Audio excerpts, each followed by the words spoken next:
right, apparently I'm live now, so let's see Check. what happens.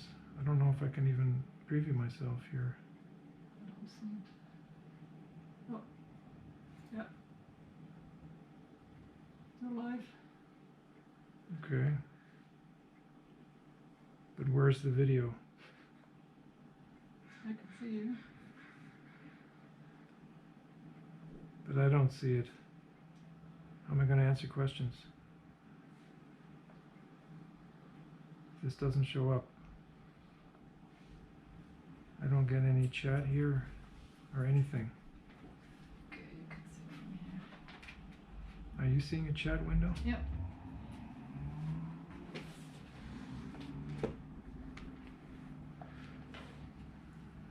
Can you see it?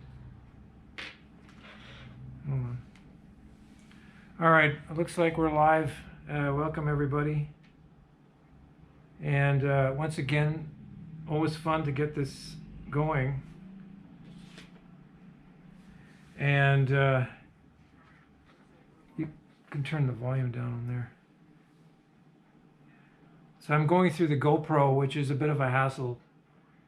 This is various steps to get the connection going, and involves hooking up the stream and then going through Google and then getting it to connect to YouTube.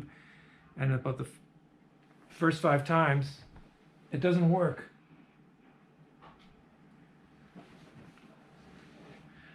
All right, so welcome back. I've done one of these before, and I'm going to just warn everybody that I'm going to get like an hour out of this maximum before the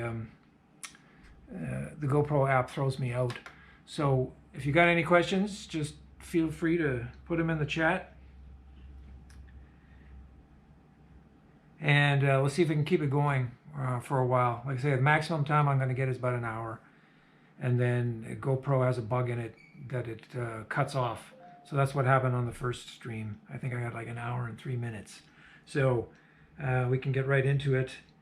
And I will just first of all answer some questions from before that I never got a chance to answer.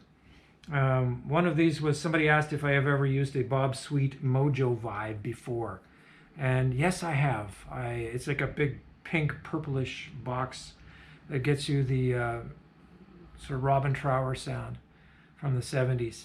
And I owned that for a few years, and then I think I either didn't use it enough or it was too big to fit on my pedal board. I mean, it was fairly large. And this is like a boutique pedal that is, you know, had one function and that's it. So I ended up selling that. But I do now have something that is a vibe on my pedal board. It's a combination overdrive and a vibe and a wah pedal and various other things that I kind of mix together. And I use that quite a bit. And that would be this one right here. So that one I use quite a bit. And that gives you that nice sound if you're playing like Hendrix, or you know, you want that 70s rotary sound. It's really good for that. So someone else asked, where does my channel name come from? Shatner's Hairpiece. That goes way back, I think, to my old email, which I still use, and from Yahoo account. And that's got to be like, I don't know, close to 20 years since I had that email. And then I just decided I thought it was a funny name and I would use it on the YouTube channel. It's just based on my appreciation of William Shatner's incredible selection of hair pieces he's used over the years since the late 50s. And there's a whole blog dedicated to this, going through the Star Trek phase, where he actually had a really good one. And I was actually quite shocked to learn that he actually was wearing a hairpiece in Star Trek already, and I didn't know that. So you see, it was a good one, the Jim Kirk lace, which you know, you could see the brow line very clearly, but only now on HD versions of Star Trek can you see that there is glue there. But this was an obvious thing, of course, to people on the show, but not everybody else. So after Star Trek, he he went downhill. He didn't have work, and then he got into the 70s period, which is what do they call it? The bad years for Shatner. He had like the worst hairpieces ever, just absolute monstrosities almost in every show and always different.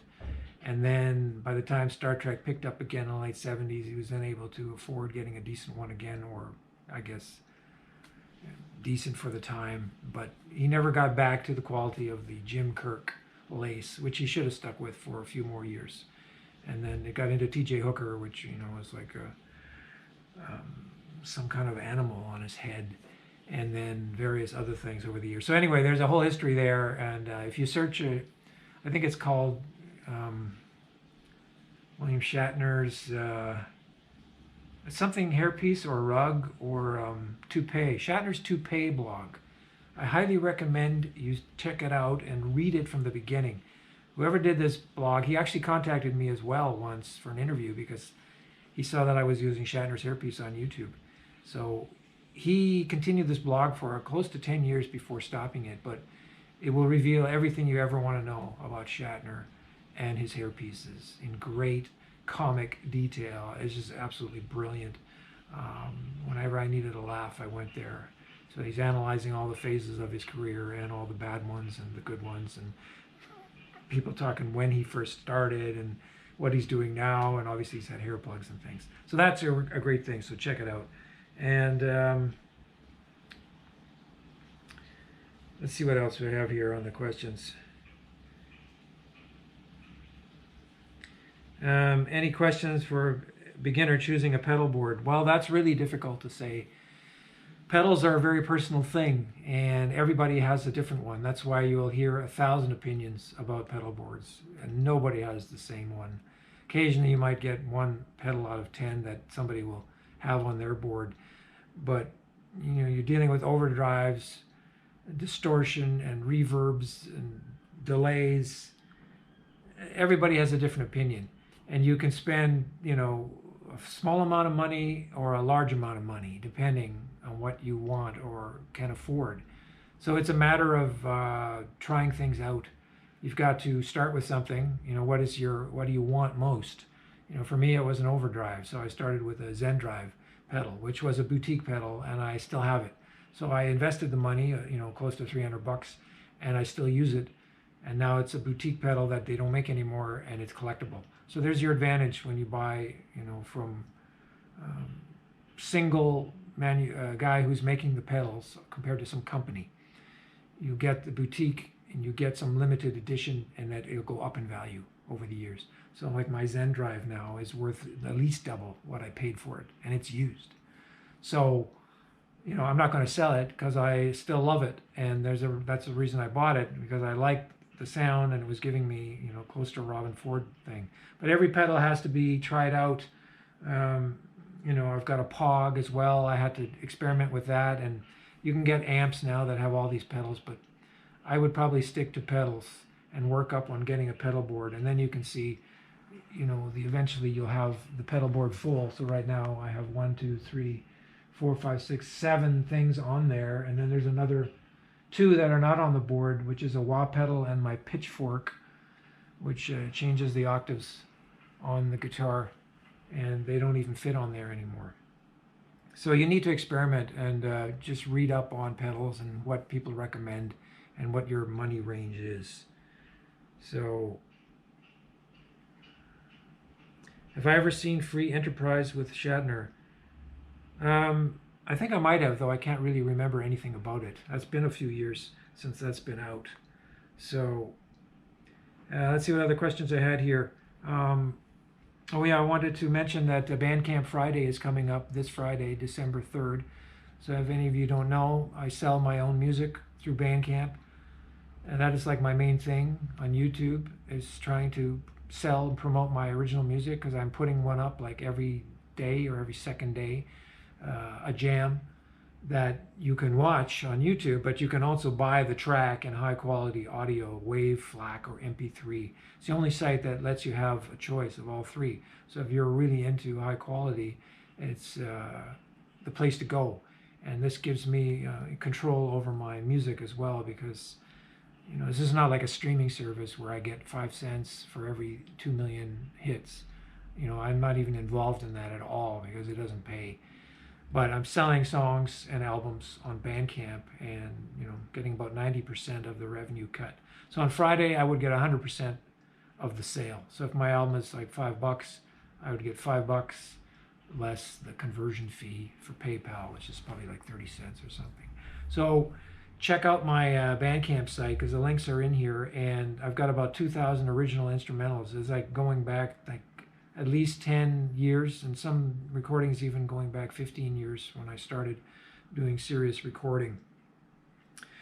And mostly I put them into either albums of 5 to 10 tracks, or a single track, which is usually around an hour, hour and a half.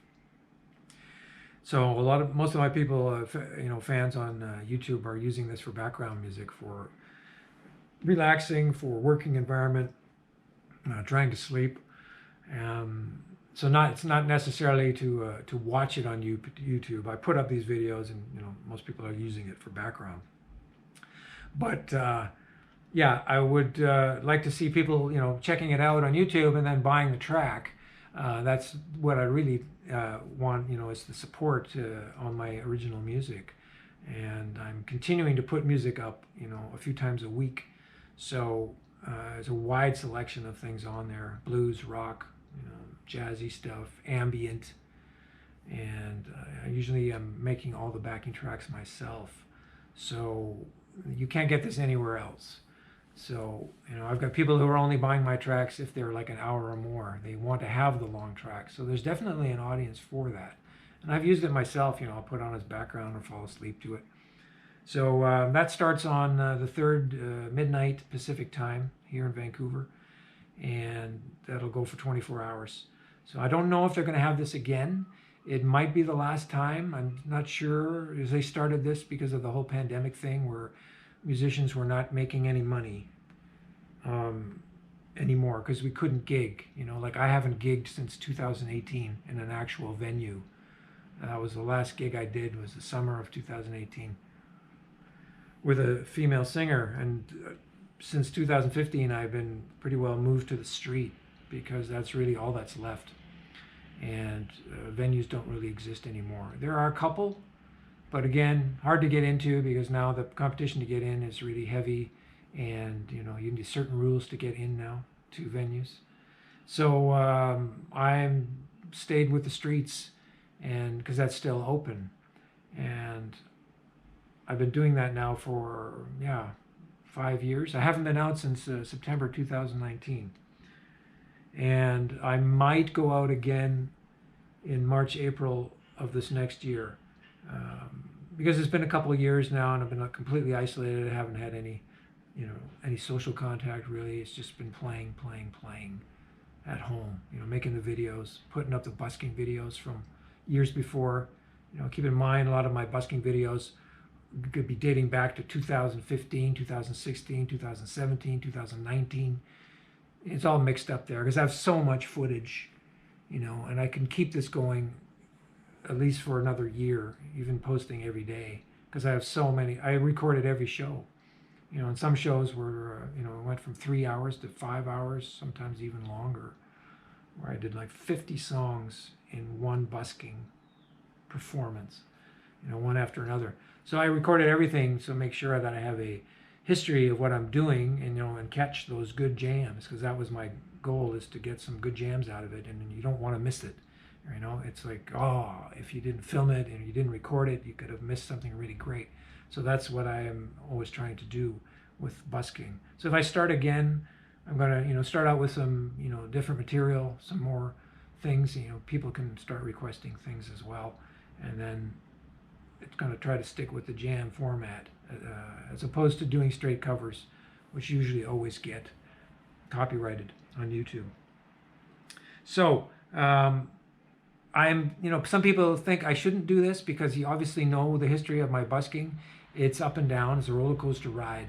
You can have a good day, and then you can have a really bad day, and it's a bit of stress. So I'm trying, after my brain aneurysm this year where I almost died, the goal is to try to reduce stress, obviously. And, you know, busking might have contributed to that over the years, because you're dealing with a lot of apathy, you know, aggression from the public, aggression from drunks and homeless and drug addicts in that area where I was playing. It's probably the toughest street in all of Canada, because you're, you know, like a couple of blocks from the downtown east side, which is, you know, widely known as a very poor area. I mean, it's really bad there, and they all filter down to the bus station, train station where I am. So I would have encounters with these people almost every day. I mean, some of them were good. I mean, you would have, you know, harmless drunks, and then you'd have aggressive drunks and drug addicts and screaming psychopaths. So this is all part of why my channel actually got popular too, is because I had these confrontational videos, and that's what fueled the channel.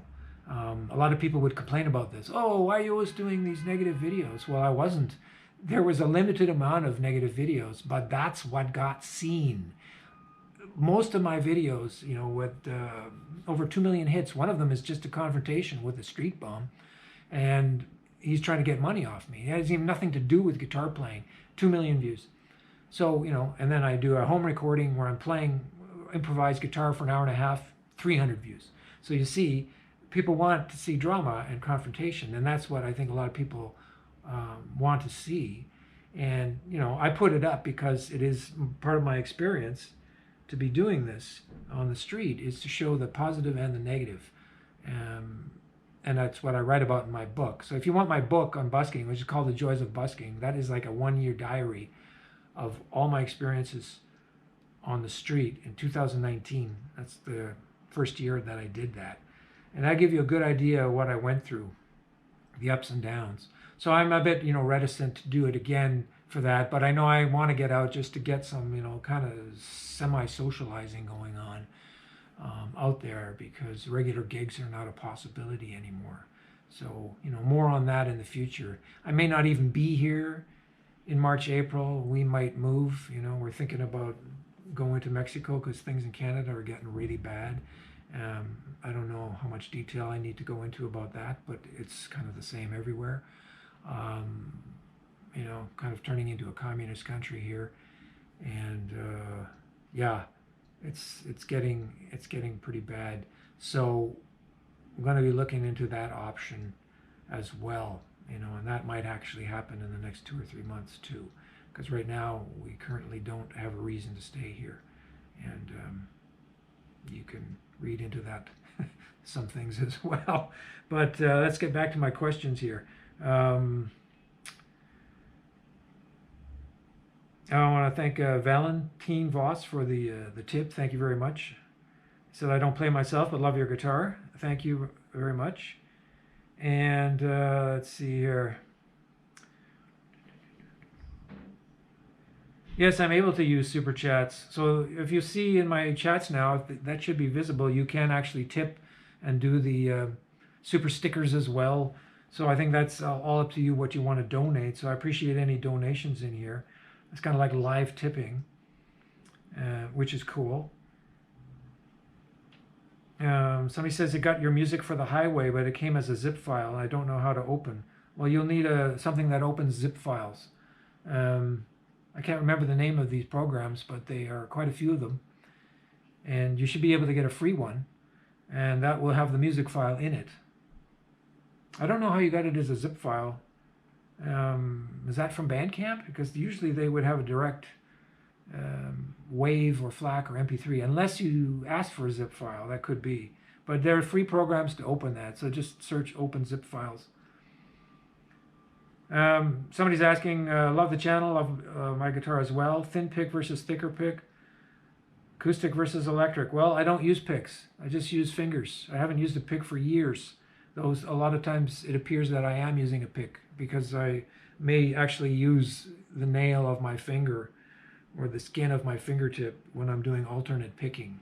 You know, that'll come in occasionally, like song like Miserlou. I'm playing on there pretty fast, but I'm actually just using the fingernail, and then I go back into using the fingers. So it's a combination of occasional alternate and then pull-offs and using the fingers. Much better for me and easier because I got tired of dropping picks.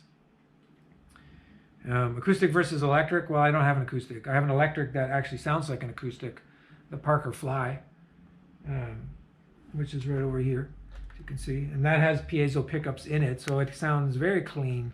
It's the cleanest guitar I've had for acoustic playing. I've used it for acoustic gigs and duos all the time. That's why I got it. It was one of the reasons.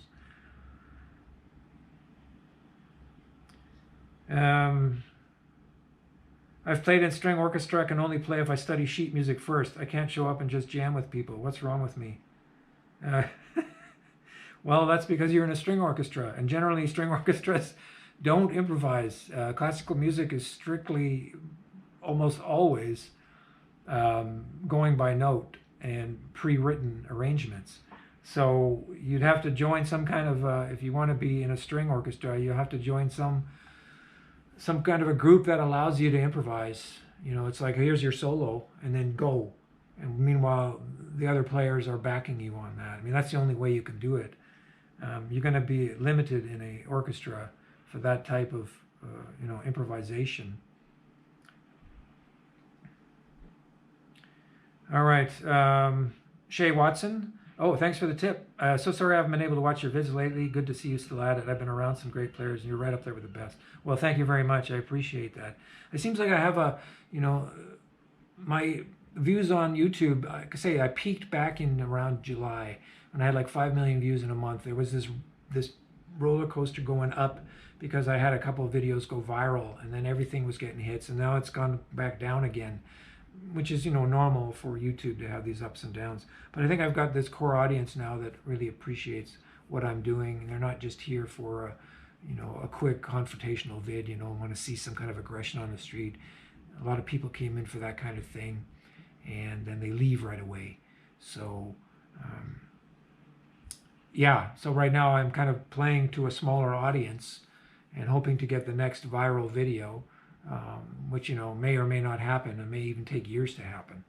But thank everybody who's still around and is appreciating what I'm doing. And I'm trying to do different things. As you can see, it's going to be varied from a home video, with an hour jam, then it's a busking video, and then it will be a live band video, maybe from a trio or one of my duos or one of my 4-piece groups, and I've got tons of these. I just found another hard drive full of these going back like 10 years. And then, maybe some home video from when I was a kid. I've got a Christmas one that I'm going to put up this month, very soon, maybe in the next week. So I'm trying to keep the variety going. So, I've done polls on this, and most people seem to prefer to see the busking videos because it's like outside and you've got the public interaction. So I can understand that it has an extra element of interest for a lot of people. But I'm still going to keep mixing it up, as well as doing these live blogs. So I'm almost open to ideas as well, if anybody has ideas. I'm currently trying to find out, more ways to advertise things like, guitar lessons. So that's another thing. Somebody asked me about that. Yes, I am giving guitar lessons. I don't know if this is obvious, but it's in my description link. I usually try to put it in the video as a banner that pops up, and maybe at the end of the video you'll see a connection to Patreon where you can actually get lessons. So it's like half-hour increment, $30 an hour, $50, and you can pay through PayPal or Patreon on a monthly basis. So right now I have a few students. I do have room for more, and it can be open to whatever you want. You could be doing a half-hour a month, or you could do half-hour a week or more. Some do an hour at a time. So I'm going through the level you're at. So if you're a beginner, we start at something really basic, and then I'm trying to emphasize that it's for people who are really maybe want to learn a song, or there's a certain cover that you want to know how to play. I can take you through it step by step. Also give tips on lead guitar improvisation. I mean, these are starts to get more advanced concepts, but the goal is to kind of get to the point where you can really either learn a song very quickly by ear, or you can play along with the song and find the key and have fun with it. I mean, that's the main thing, is to have fun. So check out my links for the lessons. This would be done over Zoom. And so far I haven't had any problems. I set up my amp right next to the guitar, and then we go through it. And it's not going to be like, oh, you need to learn this and that, and you get tested and all that. It's going to be relaxed and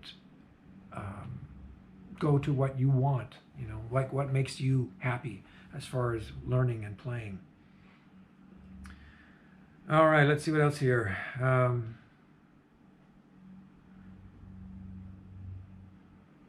Somebody asked me about Hendrix songs.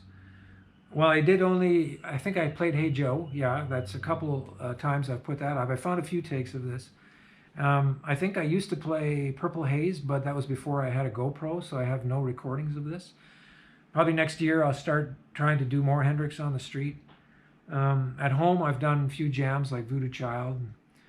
Who Knows from Band of Gypsies. I do have a live video, Them Changes, which is also from the Band of Gypsies period with Buddy Miles.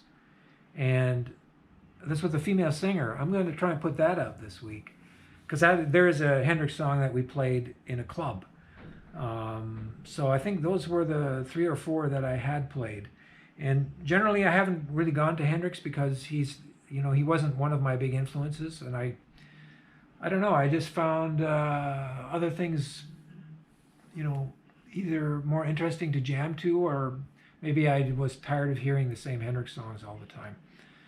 But I probably would work that in more in the future. I'm really surprised that Hendrix has only 2 million followers on Spotify. That's really low, compared to, Justin Bieber, 85 million. It's just ridiculous. Okay. Is it better in Mexico? Well, that's what we're trying to figure out. Obviously, some things are better and some things are worse. I mean, what would be better would be the weather. I'm tired. We're tired of Vancouver winters, which is just rain for 6 months. This gets really depressing. It's gray. It's raining. Of course, you have a lot of green and trees and all that, but it's just not. You're stuck inside, unless you're wearing rain gear all the time.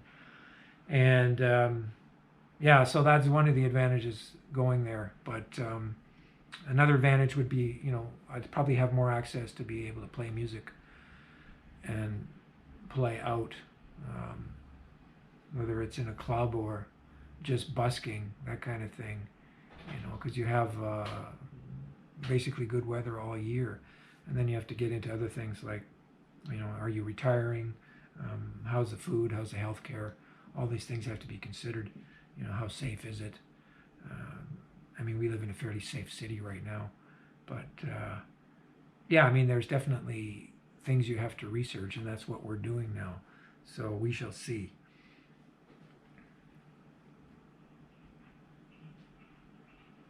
Yeah, that is like the Christmas tree.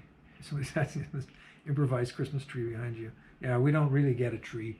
We just throw out the lights and put it on the local plant that's in the corner. And that usually stays up for a month.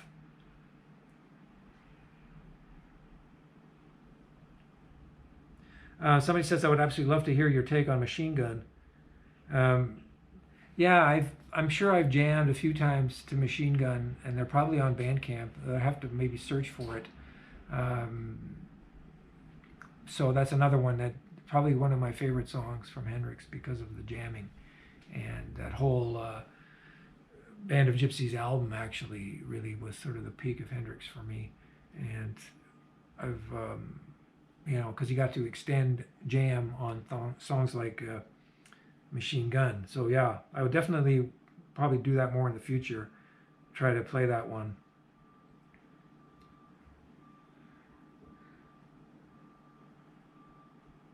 Yeah, the problem with Hendrix now is I think he's not really, every movie or anybody that wants to get the rights to his music, they can't get it because his estate refuses to hand them out.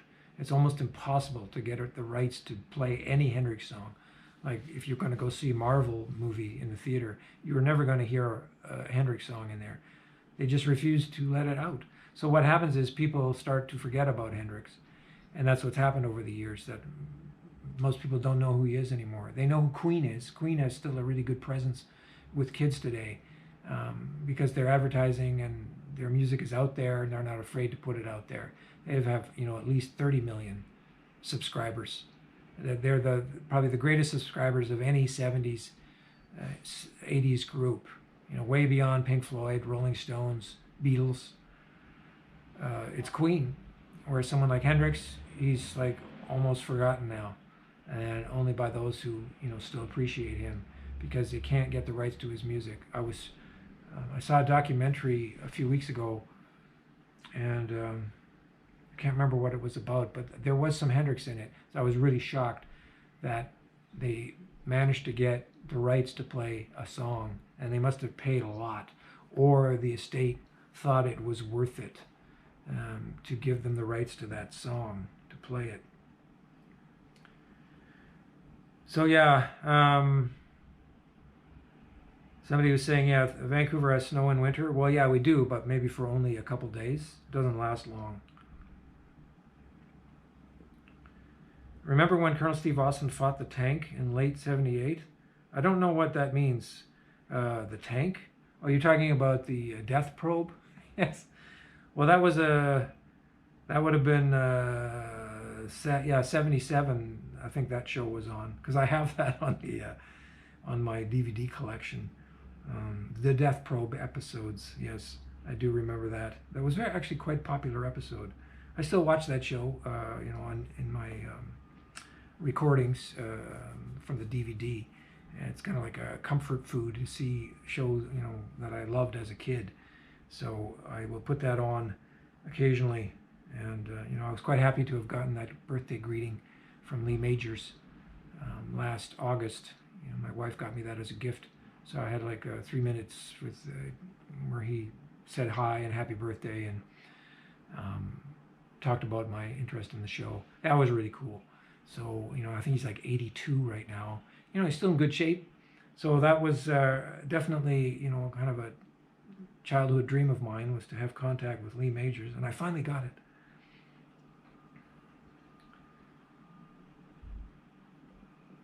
Yeah, it's probably the first time Hendrix and Bieber were mentioned in the same sentence. Yes, you couldn't get more opposite, really. How about playing guitar on the top of a skyscraper? Well, I don't know. That would be a question of which one and how to get up there. I don't know what the access would be like here in Vancouver, if you could easily get up on top of one of these buildings or not, hauling your equipment. It might be difficult if you don't actually own a condo in that building. And if it's in an office building, I doubt they will let you on the roof. I thought about doing it from here, because we have this, you know, not a bad view, which is 11th floor. So, but that would be something more for the summer. And then I would probably be standing there and then doing it. I've got some more videos from Stanley Park, but that's low level near the lakes, where I did these outdoor in the summer. I've still probably got about another 15 videos to post from these outside jams where I just did this all over headphones and got into nature. That was the closest I got to busking in the last 2 years. And that was nice to get out there. You know, I mean, nobody could really hear me. If they go by me, they would just hear, you know, unplugged electric guitar being played with nothing else. Meanwhile, I'm jamming to Pink Floyd over the headphones and recording it. What else here? Well, what music means to me? From Marcos. Well, music means almost everything to me. It's sort of the one constant in my life that I have never shifted away from. So everybody needs to have, you know, their rock, something that they fall back on. So for me, it's always been that, either through listening or playing or both. So, you know, being a fan of music since I was a kid, obviously I'm going to keep that going. And then guitar came in, and that also kept the interest going, because then I began to learn how to play everything. So it goes together. Now I'm more about creating music than listening to music. Even though I have Spotify, I don't listen to it a lot because I'm just like, oh, I could spend this time writing my own music and then making, jams for Bandcamp and that kind of thing. So I've had this, early years I didn't really do any recording, anything like that. I only started when I was around, close to 40 or something. So it's been just about 20 years or so when I seriously got into recording, and that was a period where I didn't play at all. It was like 5 years where I was just doing business on YouTube because I used to sell CDs and records and other things on eBay for years, and I gave up guitar. I was so busy with the work I didn't even play, and that was a mistake because I got stressed out quite a bit, and then that ended, and then I went back seriously into guitar around 2005, 2006, and then started getting back into bands, finding bands, continuing to record, make music. So I still have the enthusiasm for it, and that's really what really helps, especially in how tough it's been the last couple of years with all the shit going on. You need to find stress relief, and for me that is music, and mostly performing music. So getting that connection, getting in the zone, and playing something that I really enjoy, this is what is keeping me sane. And we all need to have something like that. So this is why I'm finding students now for guitar too, because people are in the same situation. They're still stuck at home and they need to get some relief. So let's see what else we have on here. Somebody's talking about Dear Mr. Fantasy by Traffic. Well, I'll check that out.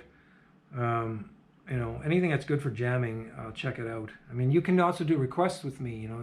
I was doing requests for people. It was like $100 each, and I would jam for like an hour to a favorite song of yours. But I would try to, kind of redo it, not just do like a straight cover, but make my own backing to it that kept the spirit of the original, and then do an extended jam, and then you get the full dedication on the video. And this, was used for like birthday gifts and that kind of thing. So people would say, yeah, I want to send this to my wife, a friend, whatever. And then I would put it up on the day, and sing happy birthday and then get the jam on there. So I'm still doing that. And I think that's in my Patreon page as well. It's a level.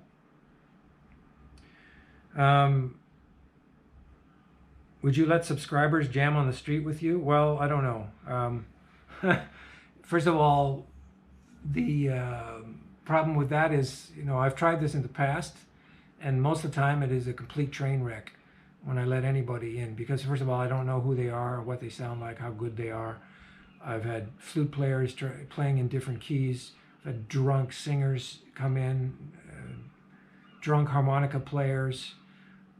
So that's been it. Generally on the street, I don't do that because I'm there, I've got a specific amount of time, and I try to make as much money as possible and play.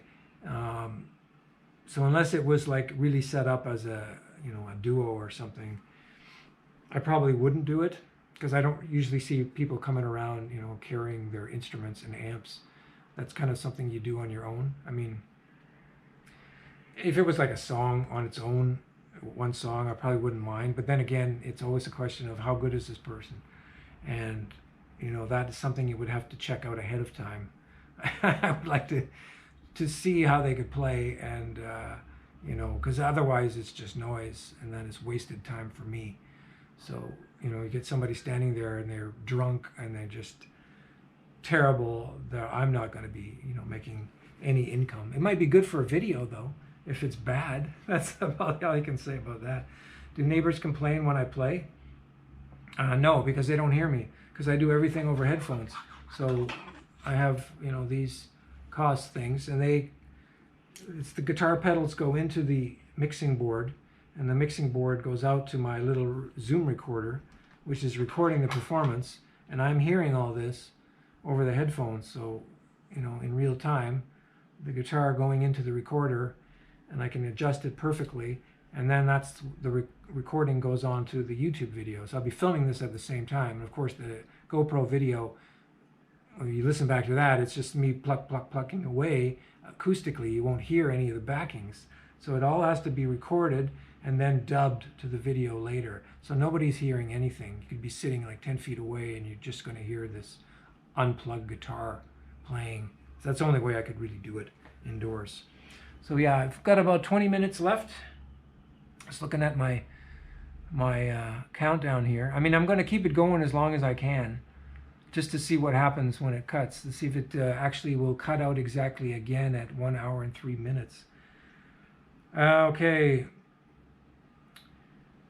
Have you ever hit plateaus in your music playing? Yes. That's the problem when you've been playing for a long time and even improvising for a long time. You eventually will hit this plateau. It gets difficult to go beyond. And, you know, I've been going up over years, and then eventually you kind of hit a point where you're sort of standardized what you can do. And then it takes even more effort to get beyond that. So it's a question of how much effort do you want to put into this, you know, like, or what kind of music are you doing?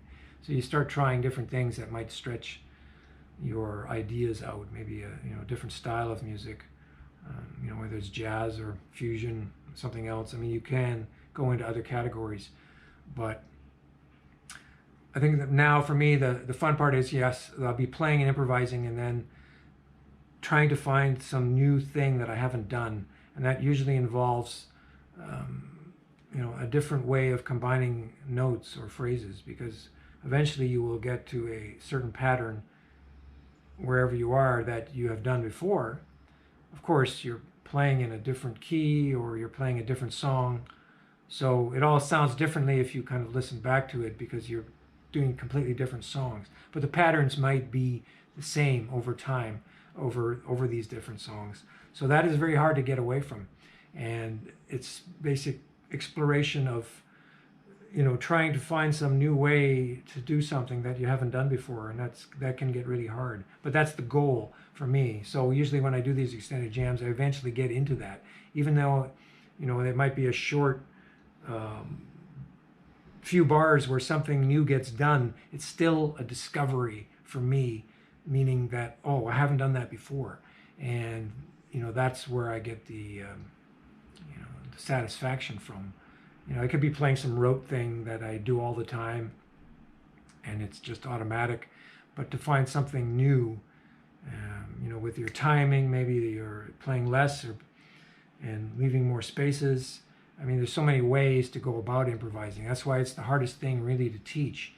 And you know, some people have wanted to learn this from me now, and it's really sort of a lifelong process. It's not something you can just pick up like that in a month or a year. I mean, you get the basics in this time, but the improvising comes slowly over time.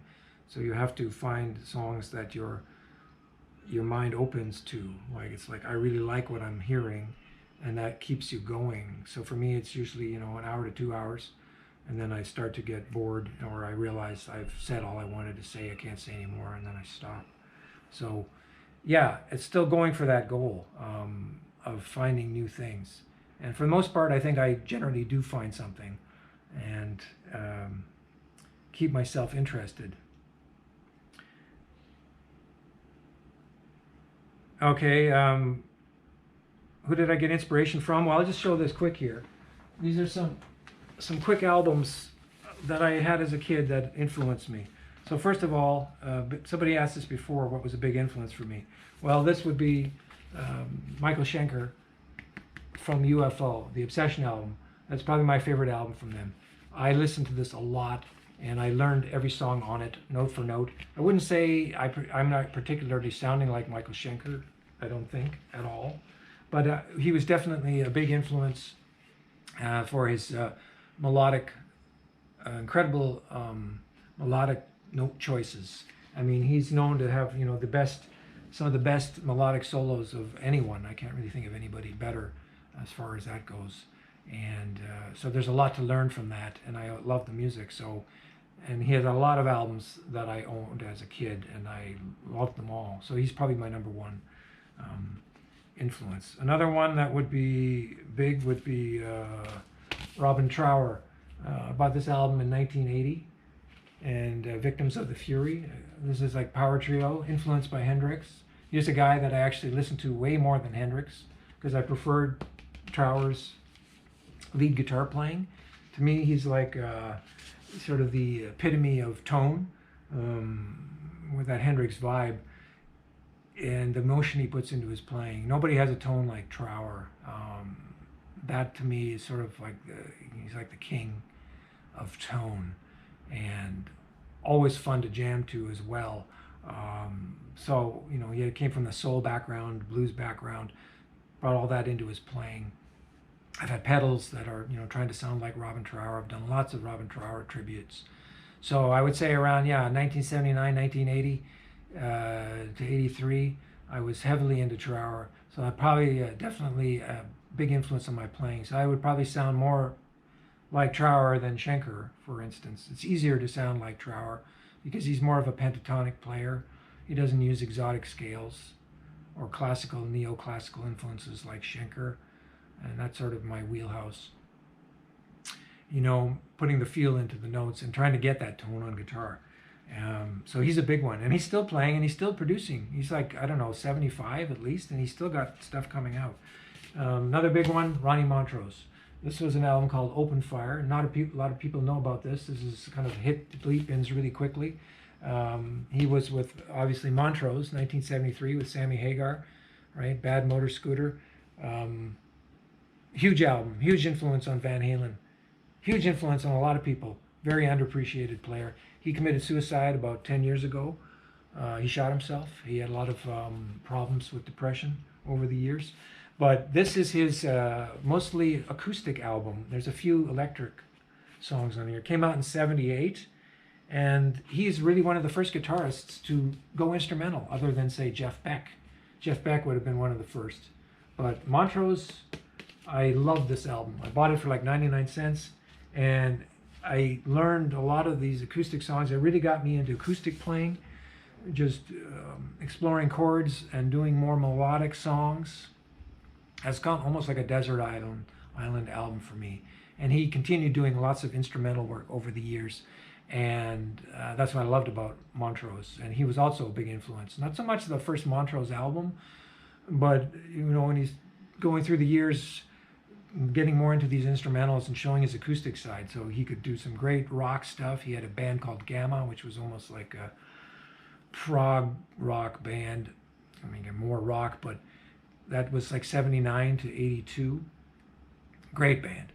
And that's got to show the heavy side of Ronnie Montrose. That was, to me, better than even the first Montrose album, because he had mastered his tone at that time. Another guy, amazing tone. I mean, listen to Gamma 2.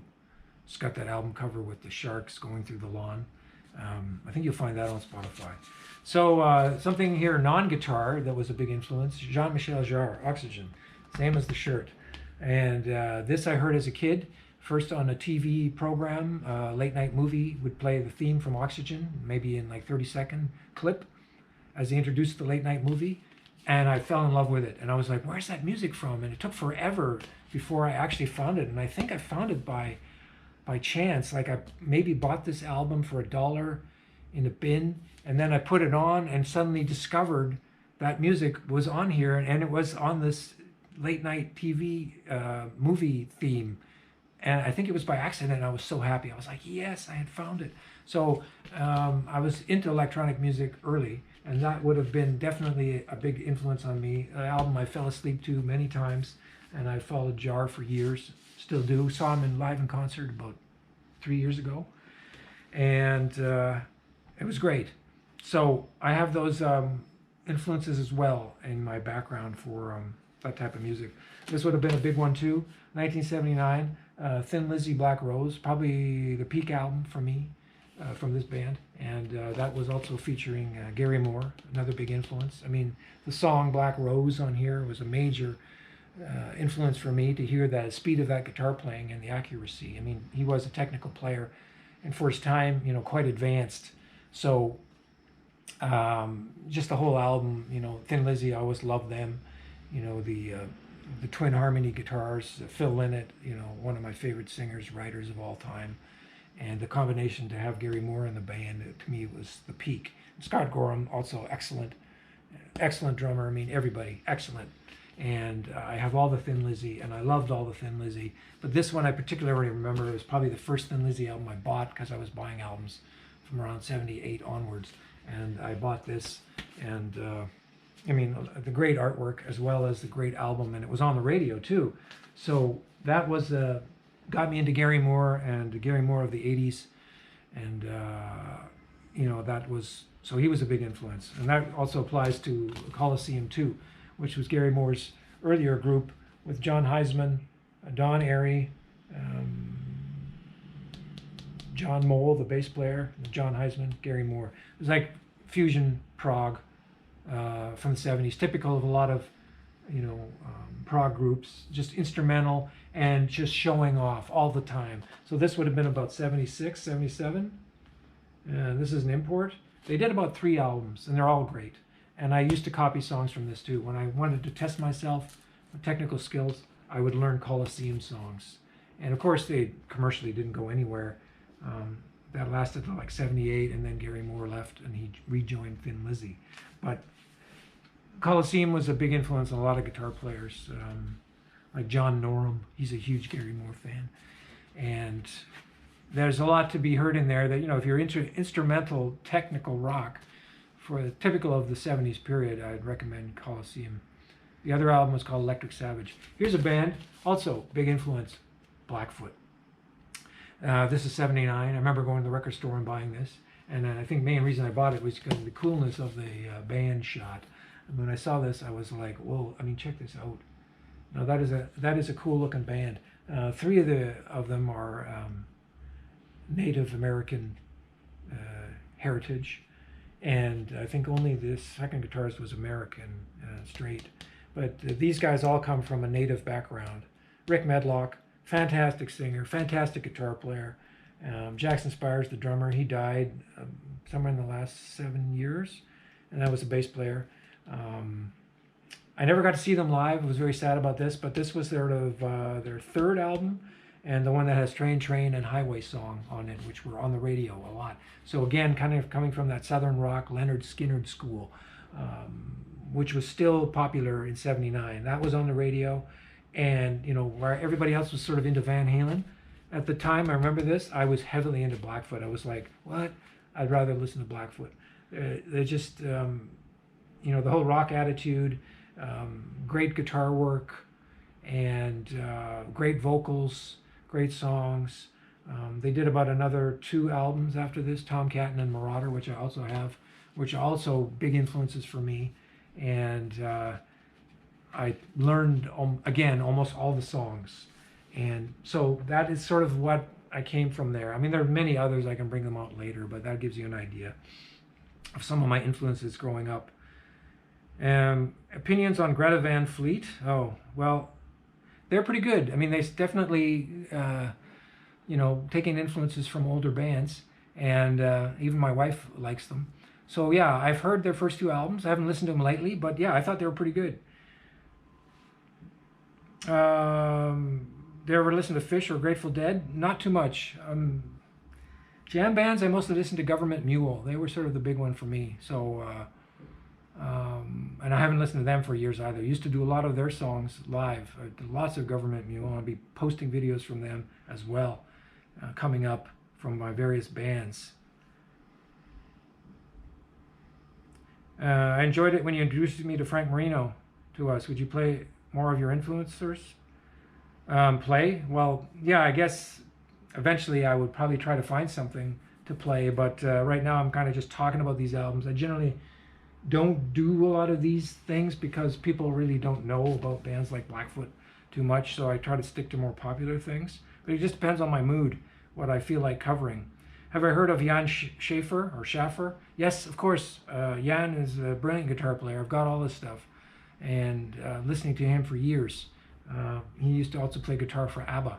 Again, sort of almost completely unknown guy, and his work from like 73 to early 80s, 1980, was just amazing. Even Jeff Beck was influenced by this guy. He had seen him in a club in, you know, in Sweden somewhere, and Jan was already doing that sort of jazz rock that Beck got into around 75. Schaefer was already doing it. So again, another great guitarist who, you know, sort of dropped off the map. He doesn't really play much anymore, and he doesn't play as well or as much. But I love his old stuff. What is considered the best day for you when you play on the streets? I don't know. It's probably going to be a weekend. I generally didn't go out on the weekends because that's like spend time with my wife. So I would go on the weekdays, you know, maybe a Friday, or occasionally stay late on a weekday to play at night.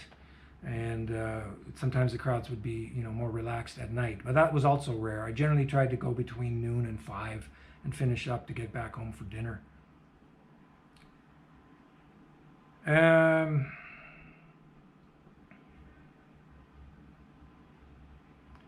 I have a video going over my home setup.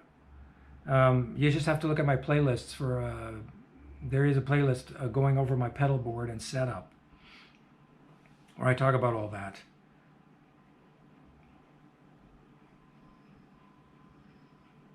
And what else? I haven't done a video on how to do my backing tracks, because I generally find that boring. Maybe it's something I will do, but it's kind of work that I try to get over as quickly as possible to get to the music. So when I make a backing track, I try to get in and out of it within an hour, because that's the grunge work for me, laying down the drums and the bass, that kind of thing. So, but yeah, I'll think about it. Maybe I can do that step by step. What would you say to yourself if you had the chance to see yourself playing? You know, like a time machine in Back to the Future? I don't really know what that means. Say to myself, I had the chance to see. Well, I see myself playing all the time through videos. I mean, if you're thinking like if I was, 20 years old and I saw a future, I don't know. I mean, I would hopefully be impressed because I had learned more things since I was 20. So, you know, you always want to be growing as a person. You want to be happy with what you're playing and how you're progressing. Do I like the band Virgin Steel? I don't think I've listened to Virgin Steel. I've heard of them, but I don't listen to them. Can I read music? I used to read music quite well, but I gave it up after the age of 15. I just went strictly into ear training. So, you know, and as far as music theory, again, I'm not a real theory head. It's sort of basics. I'm more of a, you know, feel player, ear player. So, you know, you can put on a song, or I could go into a live situation with a band and you don't even have to tell me what the song is or what key it is. I will figure it out within 30 seconds. That's the advantage with ear training. That's something you don't get in with theory. A lot of people are, you know, get scared when they don't have their, you know, or know what key it's in. People are afraid to jump into situations with just their ears. But I grew up with ear training, so for me, I'm quite comfortable. Okay, we're getting down to the last 5 minutes here. What else have I got here? I haven't done any online collaborations with other artists. I don't know, it hasn't really interested me. I've always been kind of like a solitary guy. Unless somebody really contacted me for that, I don't know if I would even think about it. I'm just so much into doing my own thing and having the space to play myself. Because I did all this collaboration for years with other people in my bands, and I'm kind of sick of it. I got burned out on that, you know, over 10 years of,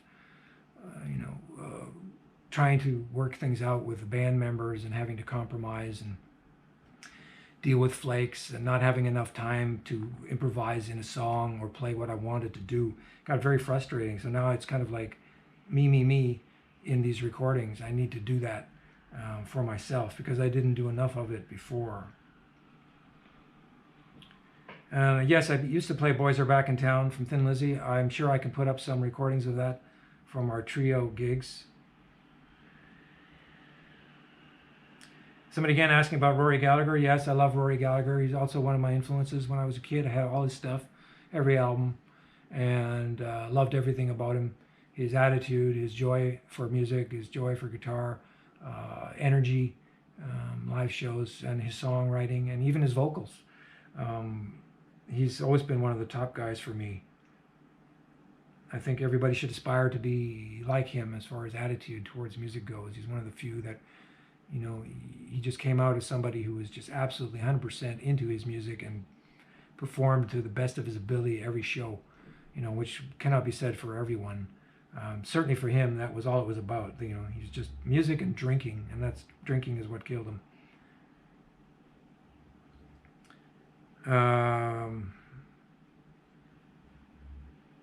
What else here? Yeah, Warren Haynes, of course, from Government Mule. Iron Maiden. Yes, I like Iron Maiden, the early stuff. I actually saw Iron Maiden when they still had Paul Di'Anno on vocals around '81. They came to Vancouver. I think they were part of a 3-band lineup that might have had, I think the other bands were either Scorpions, Pat Travers, and Ted Nugent, some combination of those. And maybe even Def Leppard was in there. I saw all these bands in their early days. And Iron Maiden, first album I bought was Killers, and that was a great album. I bought that on '81, and I love that album. It's still the peak Iron Maiden album for me. After they got Bruce Dickinson, I kind of lost interest. He was a little bit more of a cliche metal singer to me, where I preferred Paul Di'Anno. It's more of a punk approach, which eventually got him kicked out of the band as well. But yeah, I still love that Killers album. And that's really the one that I would listen to if I had to pick one. It's great. So we're almost running out of time, so if I get cut off here, expect it. I got maybe a couple minutes. I wonder what it is in the human brain that makes excellent musicians. How do people become excellent musicians? Some can never learn to play anything. Well, yeah, that is a tough question to answer. I think it has a lot to do with exposure, maybe what your parents played when you were a kid. How much of that did you absorb into your development? You know, it's very important to have that influence as a kid. I think it would be pretty rare if you grew up in a non-music household to be having a love of music, you know, later in life. That might not happen at all. So it's all about exposure. And of course, starting an instrument early. You have to start when you're 10 and then spend your life on it. And, you know, how much can you bring into that? I mean, obviously some people have other talents over other people and different things. So that's really hard to say. It really depends on the person. Do I play bass too? No, I used to have a bass and I would play bass for backing tracks and things, but I never played in a band. I would just do it for recordings. Now I just use GarageBand app to play the bass parts, or I'll play the bass parts on my guitar using my Pog, which will simulate the octaves that a bass needs. So I could play anything that way. But most of the time now I just type it in using the bass notes in GarageBand.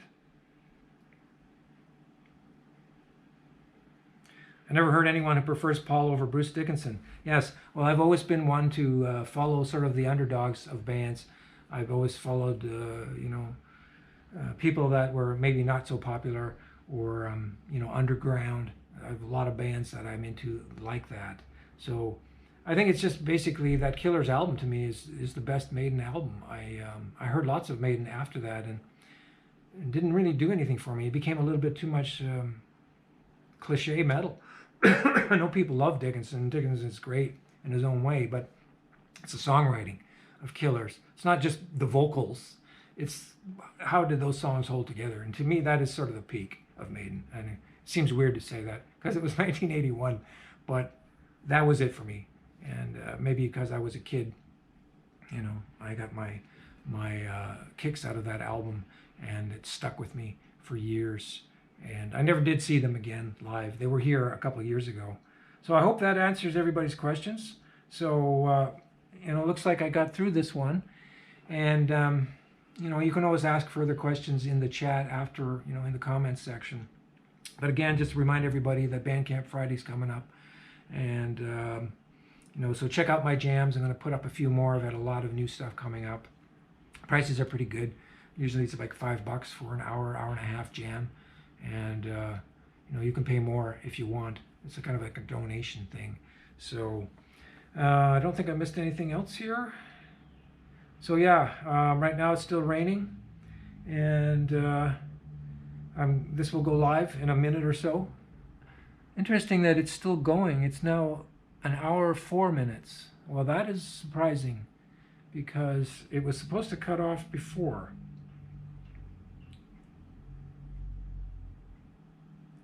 So I did see Robin Trower live in 1995. Great show. I think he had Steve Morse there with the Dixie Dregs. That was a great show.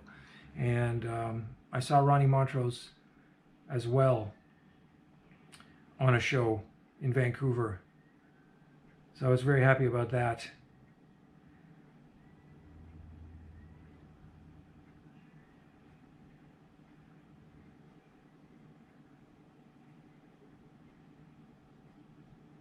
So I think I got through everything here.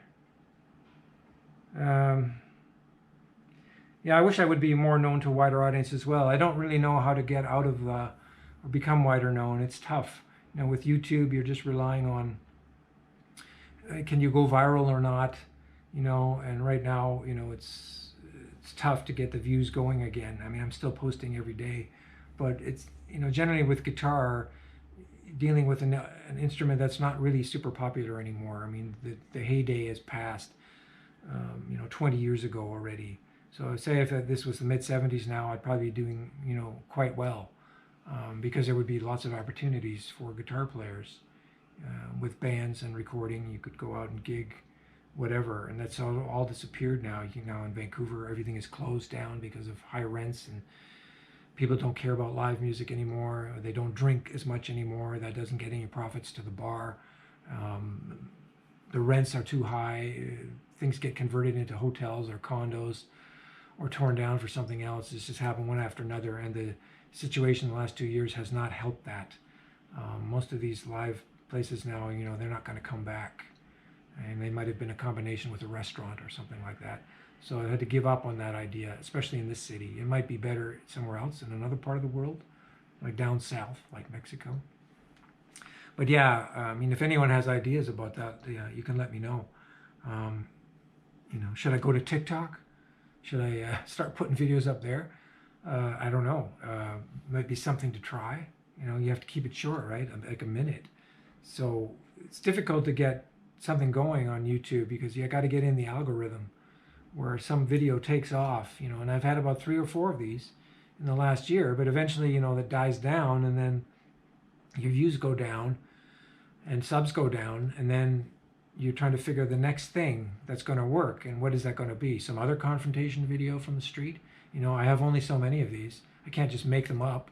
Dancing videos with kids, that's a big one. So maybe I'll get more of these next year, you know, because I know they work. They usually get a lot of views, and one of my biggest viewed videos is that ZZ Top with the little girl. That's over like 2.5 million views right now, and that's how I think I became known on YouTube. Was that video started getting the hits, and then I started, you know, sub count went up. I mean, I was about 4,000 last year at this time, and now I'm like 67,000. But that's also plateaued. Like I used to gain really fast the subs, like 1,000 a day, 2,000 a day. Now it's pretty well, you know, maybe I gain 10, 15 a month.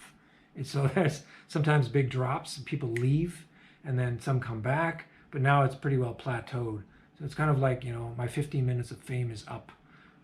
You know, I had this run up until July, and then had a lot of videos would easily get, you know, 50,000 views, 100,000 views or more, and now I'm back down to around, you know, a home video might get 400 views, busking video 800, 1,000.